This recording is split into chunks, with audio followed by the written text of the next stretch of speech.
Hey Rangers, welcome back to another video, and today we're going to be looking at the Mighty Morphing Black Ranger. This is now pretty much, if you have this, you've completed your core team of Mighty Morphing. And to be fair, with this review, maybe a quick review because we've already seen it.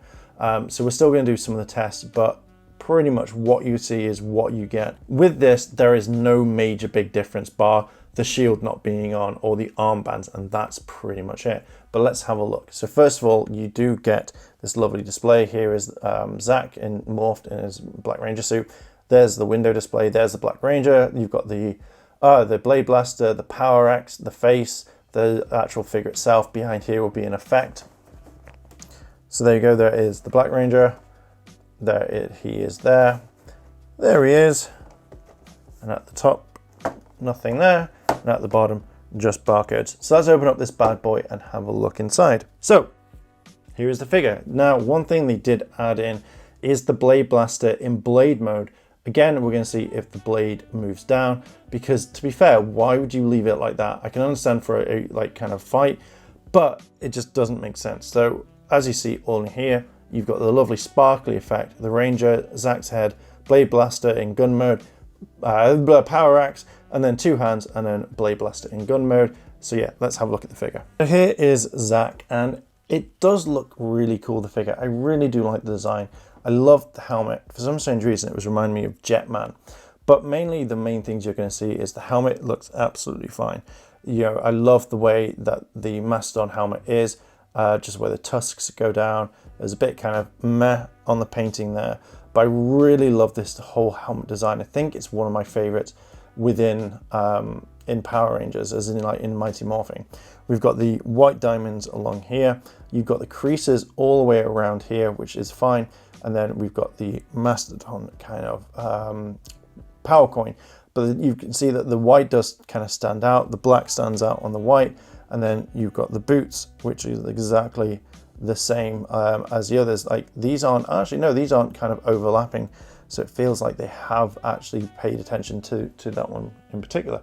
You know, because we all had the generic, like the diamonds linking over. On the back, you can see the diamonds are fine. You can see that they've got the joints that I don't like. And then at the top here, you have the particularly like the white diamonds kind of coming across.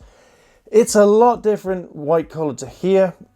And then the helmet, if we move here, you can see that, I don't know if you can see on the camera, but there is kind of like extra kind of detail, which I didn't realize was on this one. It feels like there could be a movie helmet for this one, because I've always known it to be smooth and not have these kind of extra ear type things on the helmet. So that is very interesting. I'm gonna jump straight into an articulation test. See, these feel really fine. They feel very loose, but they don't feel like I'm going to break the figure.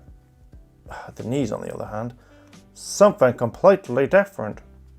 So like that, they're fine. Even when you have to really kind of push back, and then you've got the legs move, and it's a very kind of normal motion. It feels a little bit kind of treacleish, so it's like trying to move it through treacle. And then you've got the arms that go up, hands that go around, hands that go around. That one's a lot looser, I think. Can bend there, can bend there, and then head turns around just like that. So it moves up and down, and that is fine. Now, one thing is, I don't think anyone's kind of picked up on, and this is a trademark. I was talking to one of my friends about this, and he noticed that the bottom of the boots have kind of markings on it, and that's a Sentai kind of trademark that they have on all their boots. So he was really impressed on this, and I was impressed that they actually added that in. You think if you can add details in there, you could add paint at times.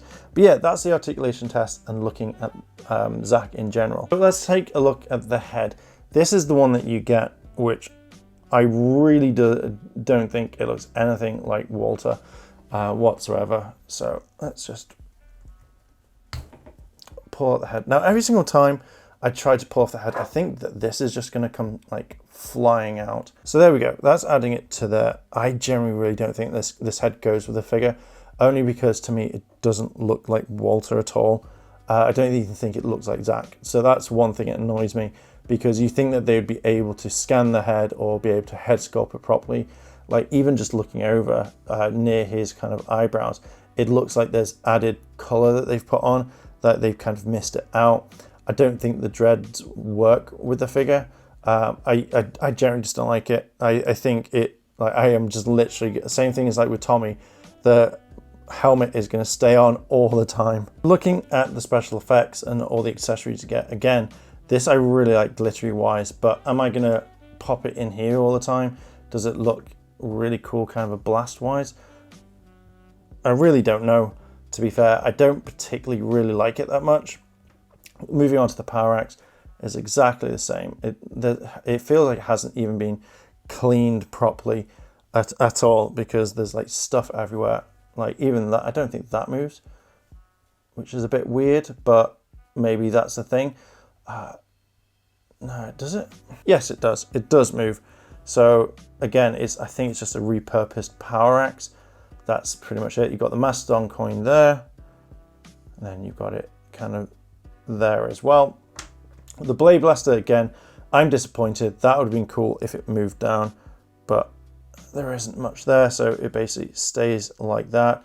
So you can use it for a fight, but not much. I would have just preferred then to be no blade, so you can just have it like that. So I'm wondering how many people are just going to take that off.